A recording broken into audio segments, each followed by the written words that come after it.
En el vídeo anterior vimos una introducción a los algoritmos de estimación de distribuciones y un ejemplo de cómo funcionan los algoritmos de estimación de distribuciones.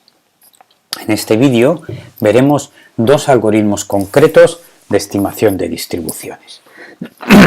Existen varias clasificaciones para los algoritmos de estimación de distribuciones. Principalmente, los algoritmos se pueden clasificar en función de la estructura, si la estructura del modelo se mantiene fija a lo largo de todo el algoritmo o no.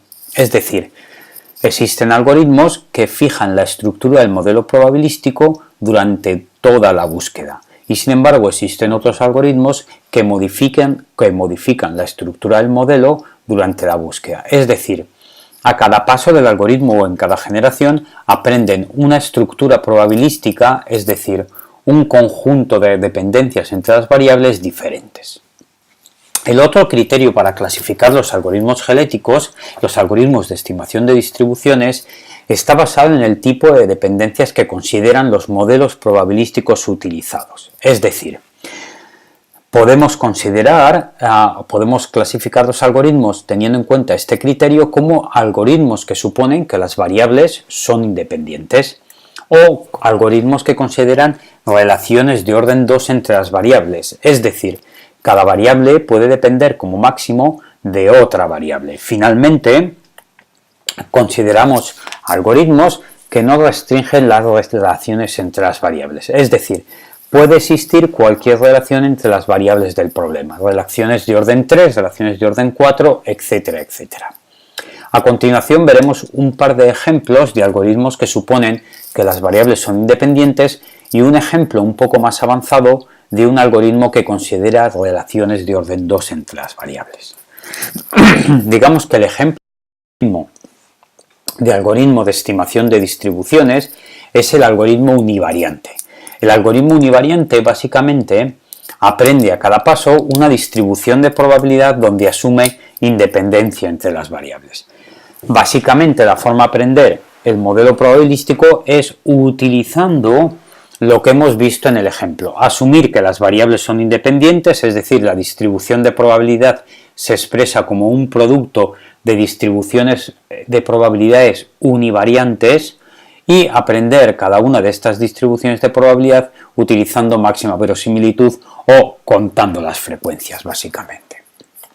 Una versión más avanzada de este algoritmo es el que se denomina Population Based Incremental Learning. En este caso, lo que se hace es modificar la distribución de probabilidad en el paso L+1, no solo considerando los individuos seleccionados, sino también la distribución de probabilidad que teníamos en el paso L. Es decir, la distribución de probabilidad en el paso L+1 es una mezcla entre la distribución de probabilidad en el paso anterior y los individuos seleccionados.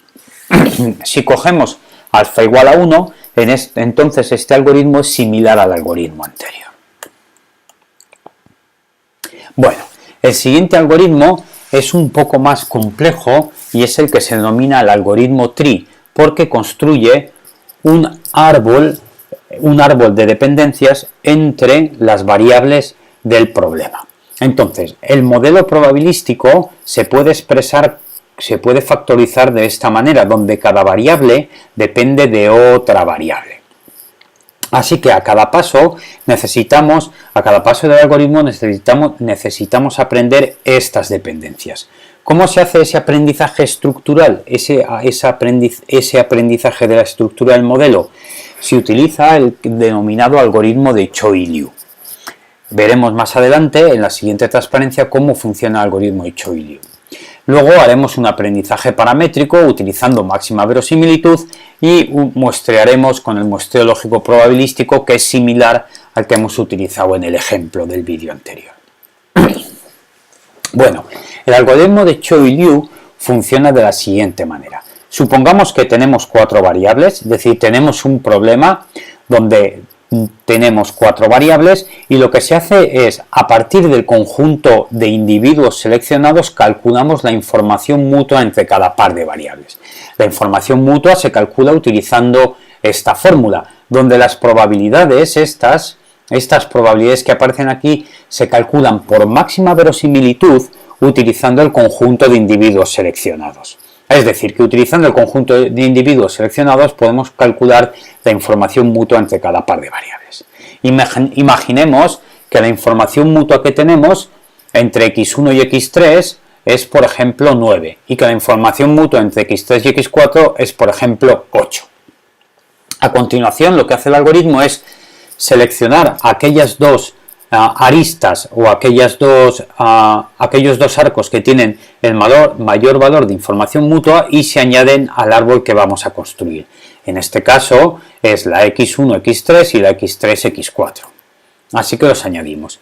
Y el algoritmo, y los borramos entonces del grafo que tenemos al principio. Y el algoritmo continúa añadiendo arcos hasta que no puedo añadir más arcos porque ya no tengo una estructura de árbol o se forma un ciclo. A ver, la siguiente arista a añadir o el siguiente arco a añadir sería el arco x1, x4. Pero si añadimos el arco x1 y x4 formamos un ciclo y nosotros tenemos que construir un árbol. Así que no añadimos el arco x1, x4, sino que añadimos el siguiente que tiene mayor valor de información mutua. En este caso es el arco x3 y x2. Ahora, una vez añadido el arco x3 y x2, ya hemos construido un árbol y ahora tenemos que determinar un nodo como raíz. Cualquier nodo puede utilizarse como raíz. En este caso vamos a coger el x3. De esta manera tengo una estructura de árbol donde los arcos están orientados y por lo tanto tengo un modelo probabilístico que me da una factorización concreta. En particular, la factorización que me produce esta estructura es la siguiente. La variable x1 depende de la variable x3. La variable x2 depende de la variable x3. La variable x3 es independiente y la variable x4 depende de la variable x3. Una vez que he aprendido la estructura, ahora tengo que aprender los parámetros de la estructura para aprender la distribución de probabilidad. Los parámetros se aprenden utilizando el conjunto de individuos seleccionados. Por ejemplo, imaginemos que mis individuos seleccionados son estos 5 que aparecen en la figura. Entonces tengo que aprender esta probabilidad, cada una de las probabilidades. Comienzo por la primera. Para calcular la probabilidad de que x1 sea 1, dado que x3 es igual a 0, lo que tengo que hacer es tener en cuenta cuando x3 es igual a 0 y ver en cuál de esos casos x1 es igual a 1. En este caso lo que tengo es que esa probabilidad vale 2/3. Continúo así y veo que la probabilidad de que x1 valga 1, dado que x3 valga 1, es 0.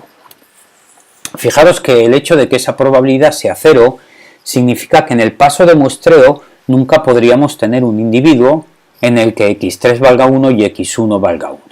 Para evitar esa situación, ya que podría darse el caso de que el óptimo estuviese en el 1, 1, lo que hacemos es añadir un pequeño valor, un valor epsilon que lo que hace es que no existan probabilidades que sean iguales a 1 ni probabilidades iguales a 0 para así poder sacar cualquier individuo de la población.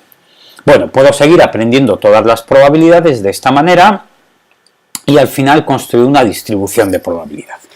Imaginemos que ya hemos construido la distribución de probabilidad, ya necesitamos muestrear. Bueno, para muestrear lo que hacemos es ordenar las variables de tal forma que las variables padres estén antes que las variables hijos. Por ejemplo, en nuestro caso, una posible ordenación es la siguiente. Primero tengo la variable x3, luego muestrearía la x1, la x2 y la x4. Hay que tener en cuenta que para muestrear x1 necesito primero muestrear x3, ya que la distribución que tengo es la distribución de x1 dado x3. Aquí podemos verlo con un ejemplo. Ordenamos las variables y entonces comenzamos muestreando x1. Para muestrear x1, igual que para muestrear cualquiera de los demás, lo que hago es sacar un número aleatorio uniforme entre 0 y 1. Imaginemos que es 0,23. Voy a x3 y veo que la probabilidad de que x1 sea 1 es 0,7. Como 0,23 es menor que 0,7, entonces le asigno un valor 1. Una vez muestreado x3, voy a muestrear x1. Y voy a muestrear x1 teniendo en cuenta que x3 vale 1. Así que tendré que ir aquí a esta probabilidad para ver cuál es el valor que asigno a x1. Claramente, como 0,85 es mayor que 0,2, le asigno un 0. y así sucesivamente muestreo a un individuo completo, y de esta forma muestrearía una población entera. Bueno, este es el algoritmo TREE. Digamos que esta es un algoritmo algo más complejo que asume dependencias entre las variables. Si quisiéramos algoritmos más complejos, tendríamos que utilizar otros modelos probabilísticos como son las redes bayesianas para codificar las distribuciones de probabilidad.